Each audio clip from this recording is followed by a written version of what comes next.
Hello everyone, welcome to the Ozark Outpost. This is another episode of Operation Skyhook. The Commonwealth, Free France, the Netherlands, and Turkey, I believe, is everyone that's going to be in this episode. And this is January 1940.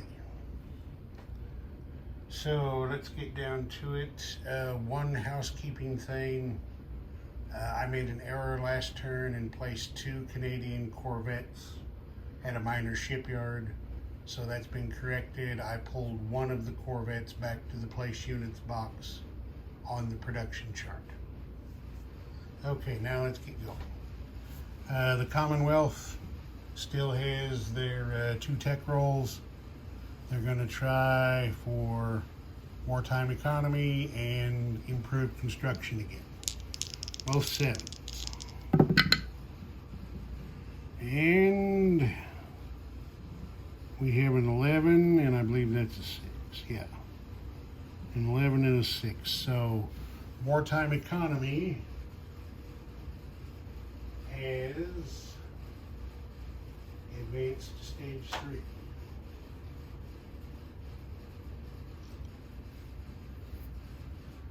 Okay, for the builds, close that up.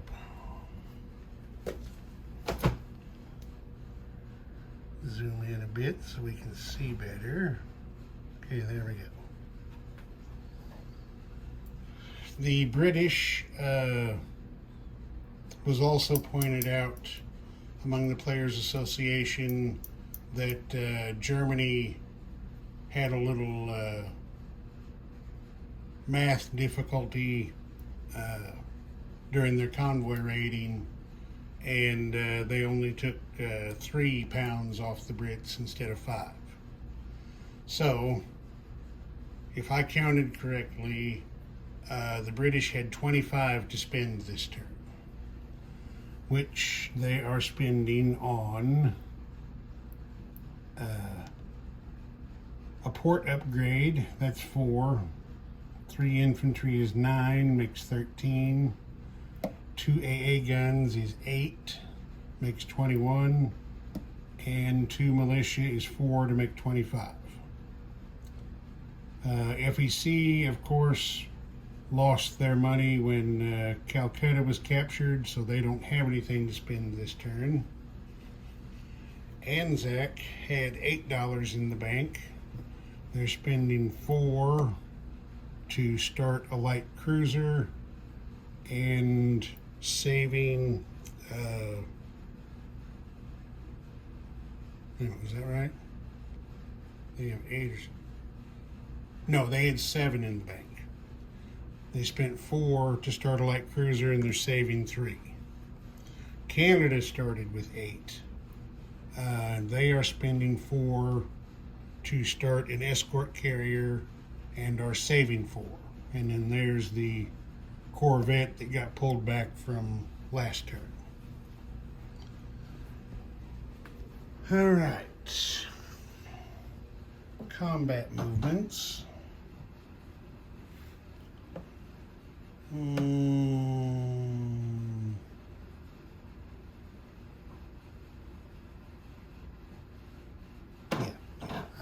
Happy with what I got going on here. Okay, here in the Atlantic, we've got a couple. This Canadian Corvette from Sea Zone 22, escort duty movements, technically as I understand it, are combat movements.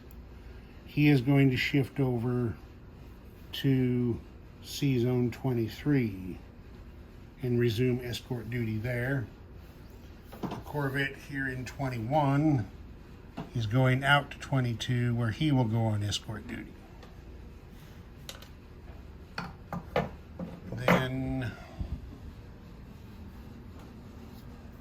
we come over here, where I think we can see everything. I think we're back out a touch. Okay, that'll work. Okay.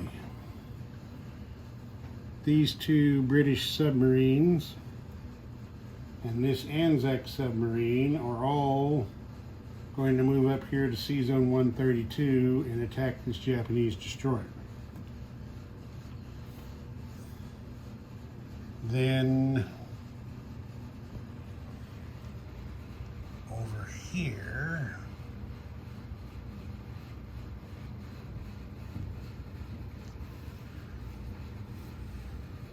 this Dutch submarine is going to move one space up to Sea Zone 54, where it's going to raid the Home Island line.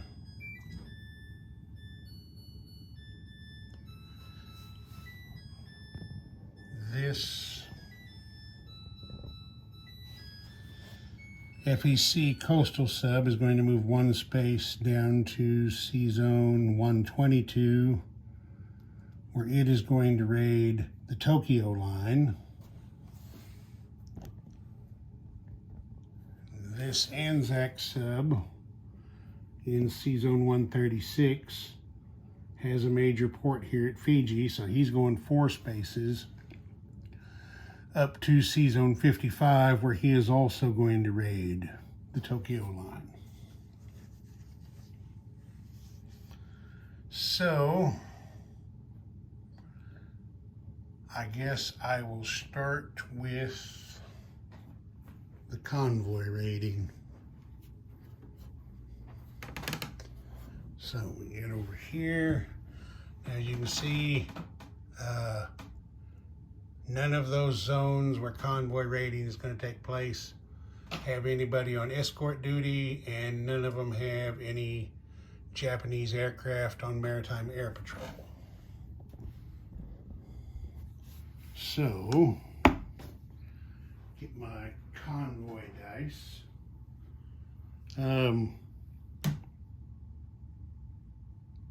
The way I generally do this, just so everybody knows, is red is the raider and black is the convoy defense, is the way I do it. I do red for attack. Okay, so we're gonna do the coastal sub down Sea Zone 122 first. Just one second. I suddenly had a brain fart and forgot the modifier for a coastal submarine. It's +1. Okay, so 3 + 1 is 4. So that's 3 damage on, let me find a 3 marker here. There's one. There is 3 damage on the Tokyo line. Okay, now we will do the Anzac submarine also raiding the Tokyo line. A fleet submarine is a +2 on convoy raiding.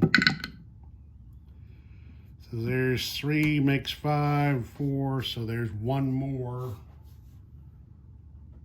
damage to the Tokyo line for a total of 4.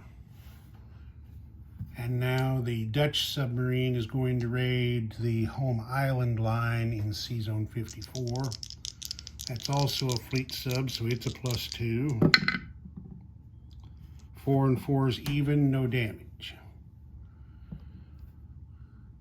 Okay, so before I forget to do it, we take 4 yen away from Japan, out of their bank, leaving them with 50. All right, now we have 3 submarines attacking a destroyer. Now, since it's a destroyer, the submarine's first strike is negated. The submarines will be attacking on a 3, and the destroyer defends on a 4. So we've got 3 orange dice for submarines and 1 white for the destroyer. Let's see, the destroyer got a defense hit, but we've got a somewhat cocked 2 there. I think that's going to do the job. So we come down here, see everything. The Japanese destroyer is killed. We're going to kill one of the British destroyers from the defensive shot. So there's one British submarine. So there's 1 British fleet submarine and 1 Anzac fleet submarine in Sea Zone 132 now.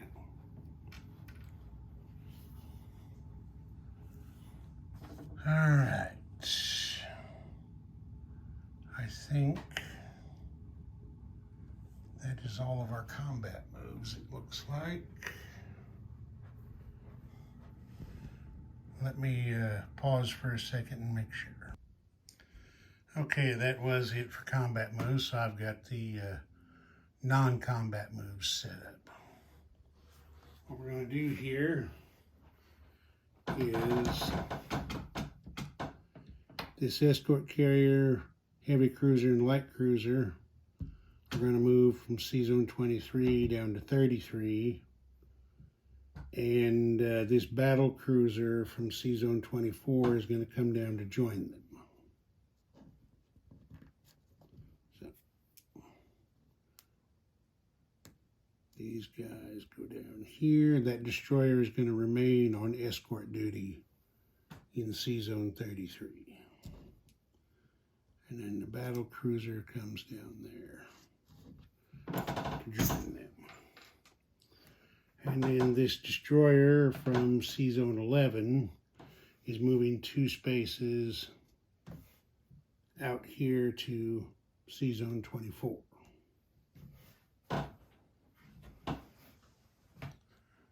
Okay, then the Med Squadron in Sea Zone 81 is going to go 2 spaces out here to 79.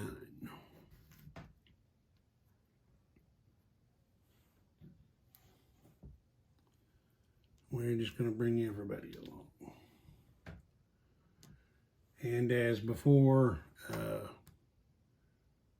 the destroyer on escort duty in Sea Zone 79 will remain on escort duty.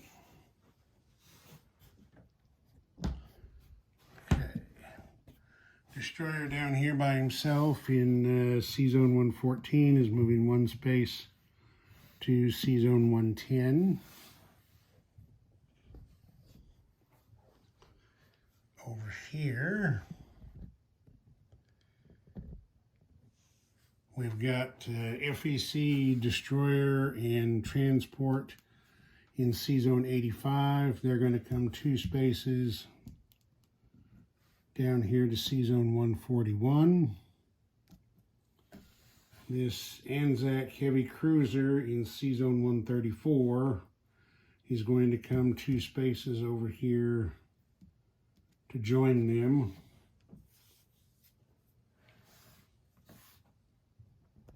And then over here,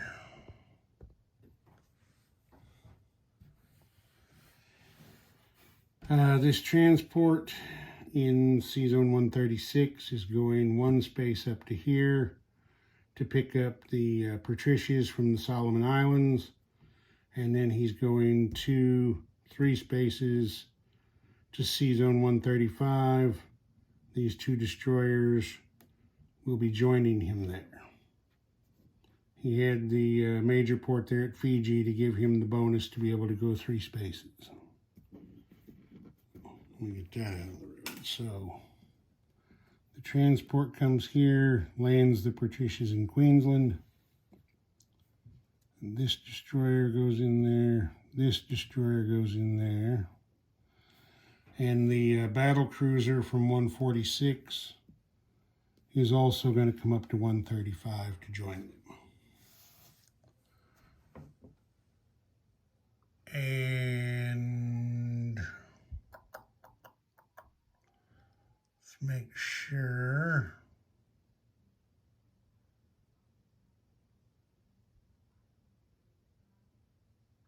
Yep, I think that's it for non-combat. So, we need to do, well, let's see here. Holland has been captured, but the Dutch do still have some territory. I mean, there's the Lesser Antilles there. Is there anything else?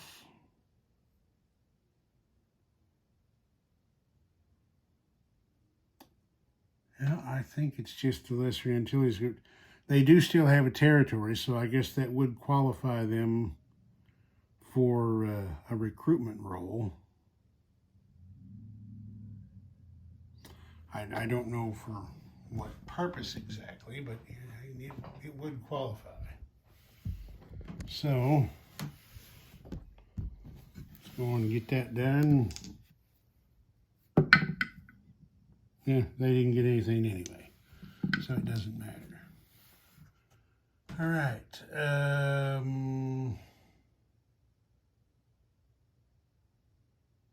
That looks like that's it. All right. I'll get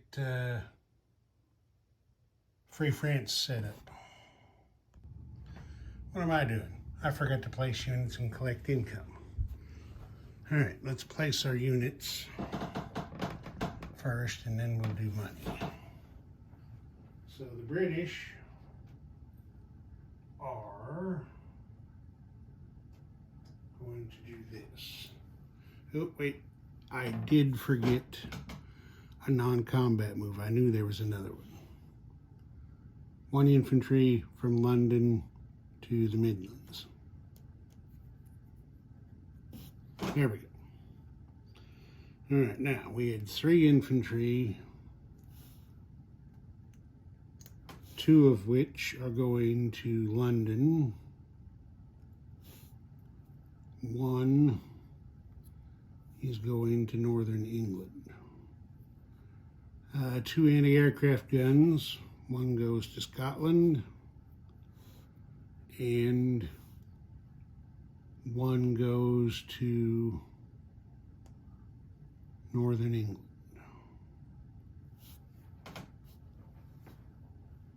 Then 2 militia. We're going to put 1 of those here in Gibraltar. So that will make a total of 3 militia there in Gibraltar. And then the other militia is going to go here in eastern Egypt. So that'll make an infantry, 2 militia. Well, actually, it'll make 2 infantry and 2 militia there in eastern Egypt. All right. Then the port upgrade that the British purchased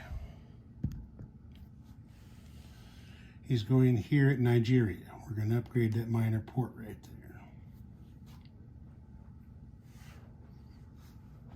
And then finally, the Canadian corvette gets placed at the minor shipyard there in Sea Zone 21. Okay, now we collect money.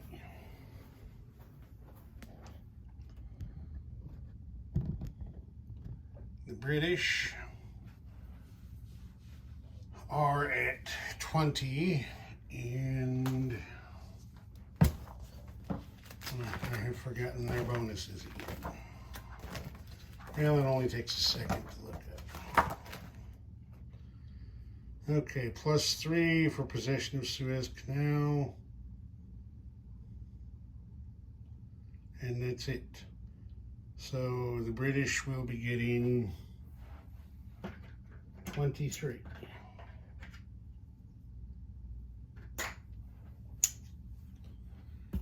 FEC has been knocked down to 8.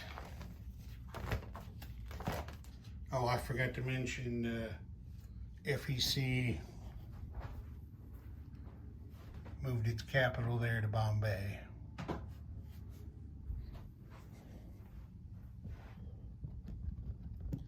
I mean, they don't surrender until Great Britain does. So FEC is 8 plus a bonus of 2 gives them 10. Anzac is at 7, and they get their bonus of 2 because we killed that Japanese destroyer, so there are not any enemy surface warships within 2 spaces of Australia. So 7 and 2 will be 9 for them, plus the 3 they saved is going to make 12 in Australia's bank. And then Canada is at 6 plus the 4 they saved. We'll put 10 in their bank. All right, now I'll get France set up. Okay, we're ready to go with Free France. Of course, you know, they don't get any tech roll. They had 2 francs in the bank, which they have spent on 1 militia. For combat, you may have seen it when I turned the camera back on. These 2 submarines from C-Zone 76 are going to come 1, 2, 3 spaces, or you can cut the corner there. It doesn't matter. They're going to come down here and attack this French amphib group, the Vichy French amphib group in C-Zone 105. Then you're all probably wondering, why in the world did the British spend £4 to upgrade that port at Nigeria? Well, this is why. This Free French soldier here is going to come over here to Niger, make an unopposed attack and capture the territory. I knew I was doing that and forgot to get a roundel out. Capture that territory. Okay, now what that does is that allows the British player to route Lend-Lease through this major port and up this river into either Niger or French Sudan if they hang on to that, just like a railway. Rivers can be used to trace Lend-Lease supply path. So that's the reason for that. Capturing Niger opens the riverway up for use.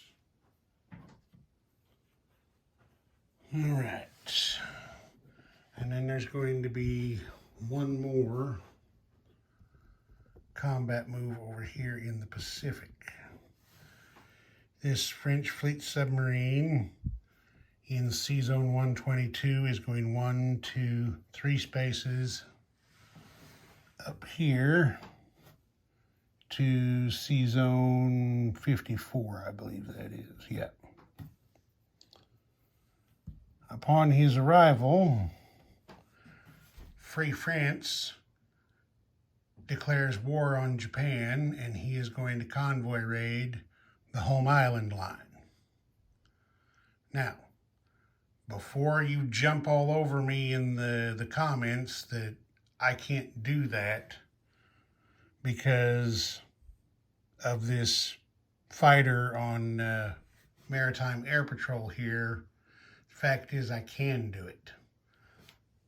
The submarine passed through this sea zone while Japan and Free France were still at peace. War wasn't declared until he got up there. And before you try to tell me that I can't do that, yes, again, I'm afraid I can.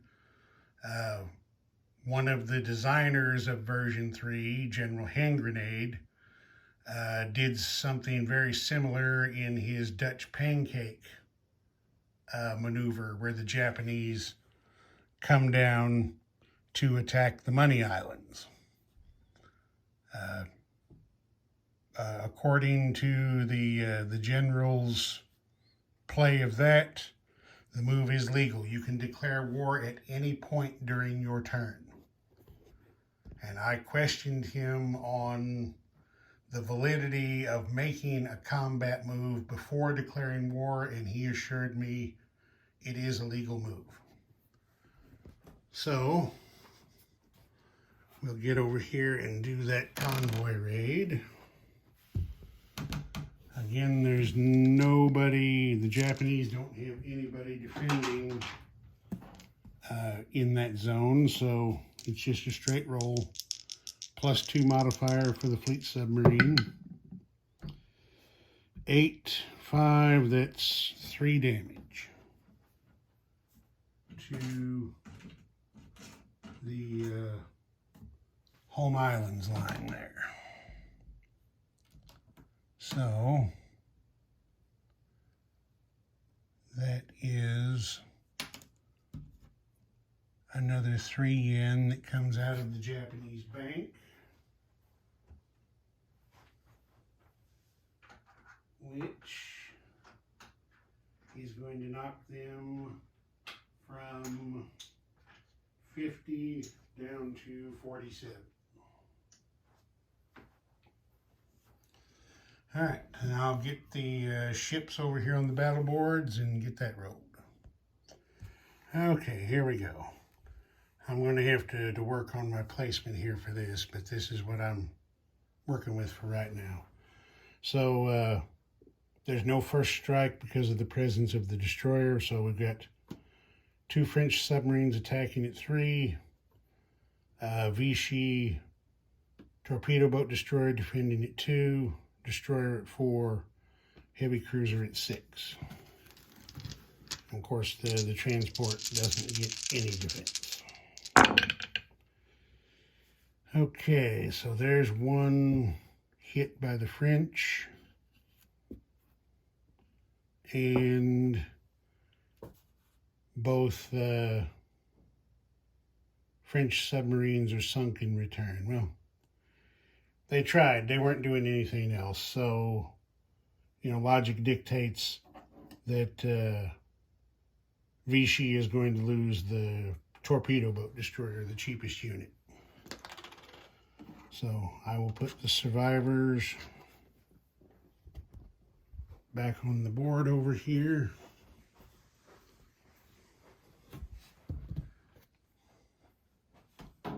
So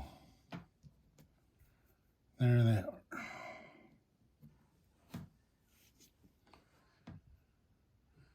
And it looks like that's that. So the French are going to place their militia here at French Sudan.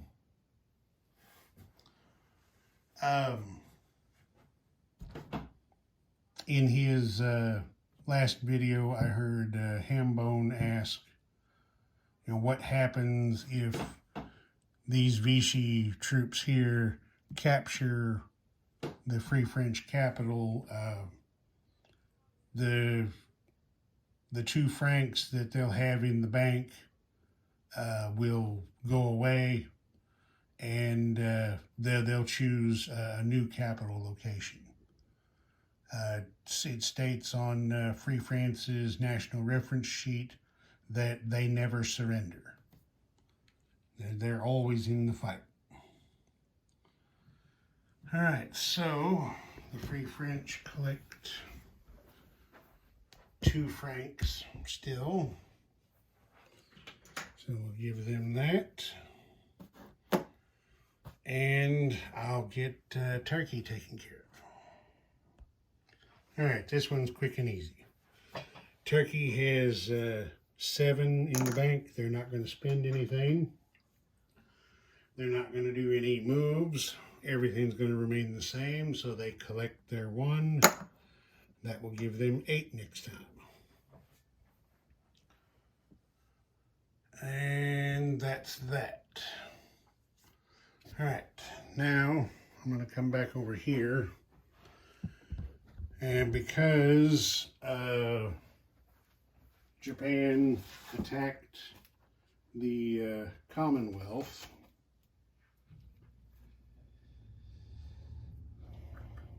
where is it going? That would be under the United States. I'm going to look it up to make sure I say this right. Because Japan attacked the Commonwealth, the United States gets a peacetime income increase roll of 5D12. And because that, according to the rules, income increases happen immediately upon the event that incites them. So Cade has asked me to roll this for him because it might affect his strategic thinking for his next turn. So there we got 5D12s. And what do we got here?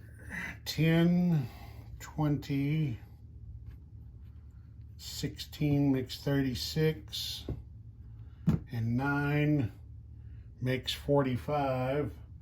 Looks to me like that's more than enough to get the United States up to its wartime income of 63.